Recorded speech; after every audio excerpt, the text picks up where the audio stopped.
Hello Libra, my name is Missy and I'm here to pull some charms for the month of October. So I'm going to focus a little differently for this particular reading because we have a lot of astrological activity happening in October. We have Mercury stationing direct tomorrow, which is the 2nd. Pluto will station direct on the 8th, Saturn on the 23rd, and then we have a lunar eclipse on the 25th. So that's a lot of energy. And it's also the last time that Pluto, or this particular retrograde, was the last retrograde Pluto was going to have before he leaves Capricorn and enters into Aquarius in March of next year. So anytime that a planet enters or transits from one sign to another, that's it's a pretty big deal. It is a slow-moving planet, which means you will not see the effects of this right away, but that's good. That's actually really good because Pluto likes to come in and transform some stuff. He makes some big changes. Really big changes, and a Pluto transit through each sign can last anywhere from 12 to like 30, I think it's 32 or 36 years. So it's a very long transit, and there's a lot of change that can happen in that amount of time, which means it can be very subtle, but right now is your opportunity to put an end to some of the things that Pluto was trying to change for you. By the way, all of the transformation that Pluto brings in is usually healing. It's usually for the better. Pluto likes to come in and tear down, or get rid of those things that aren't necessarily, real. The things that are fake, Pluto likes to expose, right? Pluto does not like fake. He likes authenticity. And so for Libra in particular, Pluto has been transiting your 4th house over the last, however many years, depending on I don't remember exactly, depending on the retrogrades, but, and the 4th house has to do with like home, family, and security. So all of those things that you relied on, that you thought were your security, you've probably noticed a lot of changes. Pluto probably stripped those things away from you. You've probably gone through quite a few endings that, were surrounding home and family that maybe you were relying on certain things, and now suddenly here they're no longer there. Like things are not as they were at all. By the way, we have the song Love Again by Dua Lipa in the background. So anyway, when Mercury stations direct, that's going to be happening in your 12th house of secrets or things that are hidden. Pluto will station direct in your 4th house, and then Saturn will station direct in your 5th house. Now, all of this energy that's happening this month in October, it's kind of a precursor to Pluto changing signs, right? So if he's leaving your 4th house and all of those changes that he's made to your home and family and security, that means he's preparing you for some changes surrounding children and creative issues, also romantic issues. Pluto can get very deep, right? Very kind of passionate. So to have him coming in to change this particular house, like everything will change when it comes to this area. Meaning, if you never picked up any kind of art supply before, you might decide that you want to learn how, and that just completely changes the quiet time or what you do for fun, right? Or you could decide that you suddenly decide that you want children, or suddenly decide you don't want any more children. Maybe your romantic life heats up, right? Any of those things can happen when Pluto enters into Aquarius, but you've got to prepare for that now. You're preparing for those changes now, right? The 5th house is a very passionate house. Very creative house. But having Mercury stationed direct in your 12th house, this is like secrets coming to light. Either you are telling others, maybe you're giving away your secrets, or you're learning secrets, either to or about family, possibly even children, only because all of this energy is working together, especially here between Pluto and Saturn, because Saturn rules both Capricorn and Aquarius. So Pluto is under Saturn's rule right now, and will remain under Saturn's rule once it moves into Aquarius. But once he transitions into Aquarius, he gains another boss, and that would be Uranus. And Uranus likes to test boundaries. Saturn likes to put the boundaries up, but Uranus likes to rebel against those boundaries. So like if you have children, they might become rebellious. There might be a lot of issues regarding that you might have to deal with that could transform your life, right? And it could be that you're starting to learn some of those secrets or learn about some of those things now. Also, another thing about the 12th house, there's fears here. Fears as well as dreams, you know. It could be that there are fears you need to heal or that you need to get over.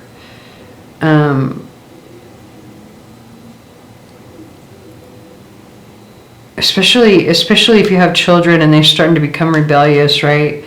Like maybe you're wanting to put more restrictions on them. And it could be based in fear, and it could be something that's starting now.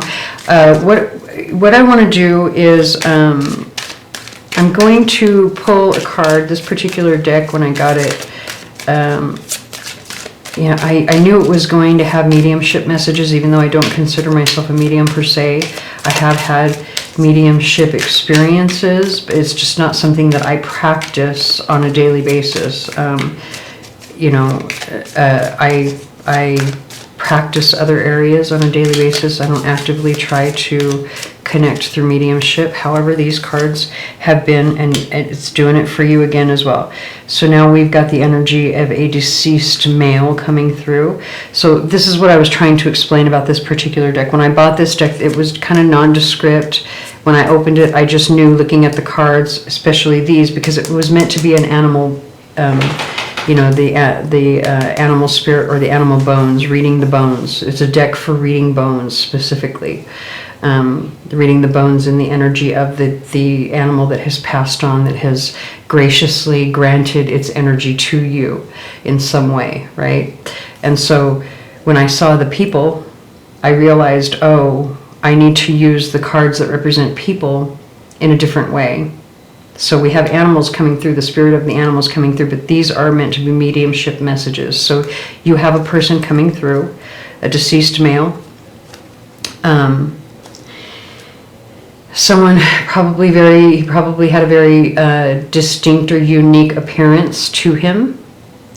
Also, another thing that I want to preface this by saying is that, I mean, it does not have to be, I'm not trying to exclude anyone from any kind of reading, but another thing that I did know and do know about this particular deck, if you look at the style of dress of the people in this deck, and especially this particular card here that I'm calling the Blessed Mother or the Divine Mother. Look at this here. But it is clear to me that this is meant to be a pagan deck, okay? So if you identify as Christian, I'm not saying that this excludes you in terms of the people coming through. I'm just saying that I intended this deck to include people of pagan. This is also one of the cards that was meant, that I felt was meant to have a special meaning. This one is saying this is the very end of the message I'm giving you. But anyway, beyond what the cards mean on their own. But anyway, so this is saying that you have a deceased loved one, a male, possibly very unique in appearance. I'm seeing a gun, and so, you know, maybe this person was either law enforcement or military in some way, maybe carried a gun for protection, or maybe they were very protective. We do have the word diplomacy here and kindness, which is kind of tying in a little bit of a law enforcement kind of feel, or some sort of security kind of feel. And then we have the hummingbird. Also, the hummingbird is very fast-moving energy, moving quickly from place to place, you know, almost hyper. So maybe this person moved around a lot, or moved very quick, was always kind of on the move, always doing something. Very responsible, very balanced.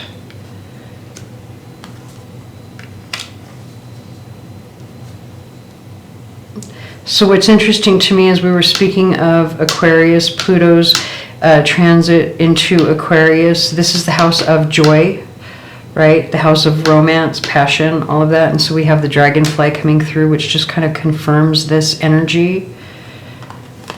And look at more romance and love, transformation and change. So there's healing.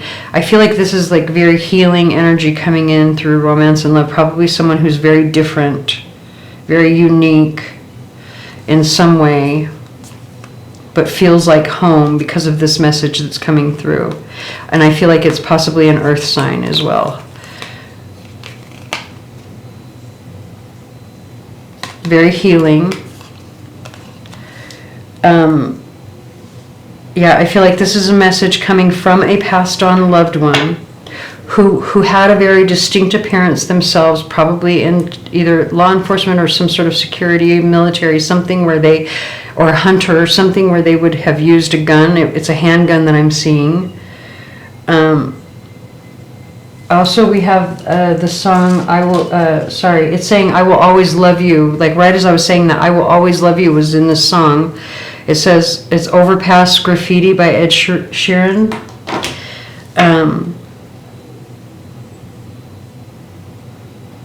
So this passed on loved one was always on the move, very responsible, kind of unique in appearance, probably had a unique personality, kind of probably, I feel like hyper because of the hummingbird.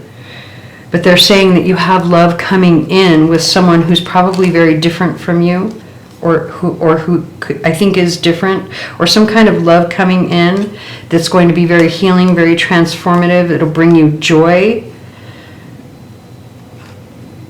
Possibly an earth sign. And I feel like it ends right here. Very healing, possibly an earth sign, a joy for you. And it is attached to the house of romance, so another confirmation there. But I do feel that there's also a message here for some about something about conversations or information or talking to family or about family or children, something along that lines. If you are a parent of a child, you may need to be prepared because they may get rebellious when Pluto moves into the 5th house. Is another message that's coming through. But I do feel like this passionate romantic is like really, and in fact, I think we're going to leave this one here, the dragonfly, out to remind you that this is what you're preparing for. So you're putting an end to certain things now in order, and preparing and putting steps in place now to prepare for some new beginning in probably love and romance. Okay, let's get some charms.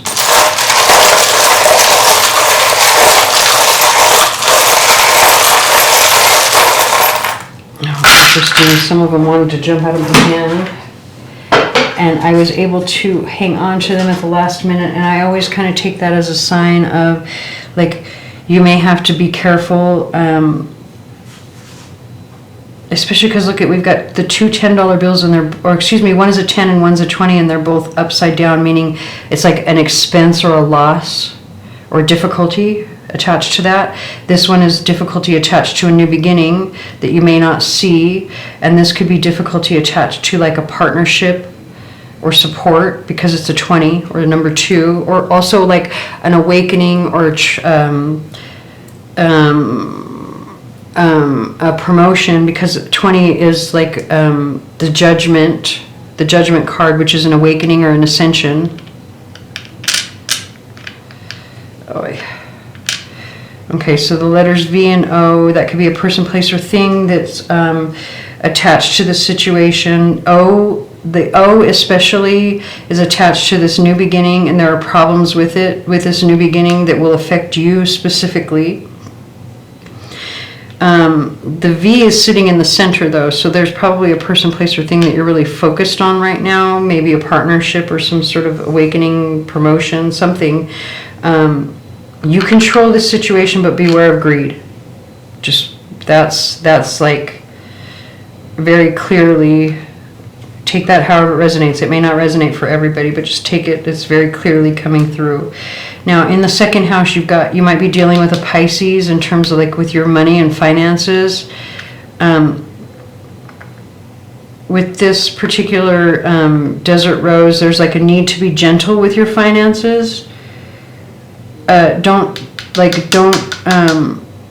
spend frivolously is how I'm feeling about that, because Pisces, like if you're not dealing with a Pisces, like in money matters, like if the person that you're dealing with in money matters is not a Pisces, then this is saying don't be gullible when it comes to money. Go slowly so that you can really pay attention to the details. Also, same kind of same thing here with this. This is a piece of meteorite, tektite, and so it's coming in the third house, but it's already like a stone, a messenger stone, like a contact stone to contact spirit, aliens, starseed, whatever you identify with, right? It's a contact stone to contact your team, your spirit team. And so in the third house, it's all about messages and communication there. So I feel like this is saying follow your intuition specifically, but also maybe when it comes to communication, be gentle as well, especially if it's communication about money. But with this, like, trust, really trust the intuitive, trust your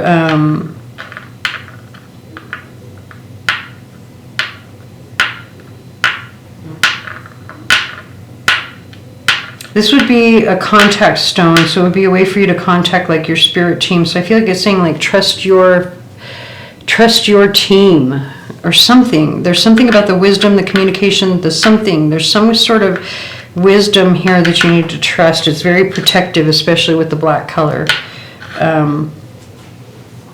Very protective. You have the star coming out over the 5th and 6th houses. So again, this is the 5th house is romance. This is like your health, right? And this is like the starfish is a very, you know, it attracts a lot of attention, but it's also water energy. It's very beautiful if we can get a close-up of it. They're very beautiful. Like it's usually the first thing that people want to collect. They always get excited when they see a starfish, right? You're standing out in some way. Someone, you're very attractive.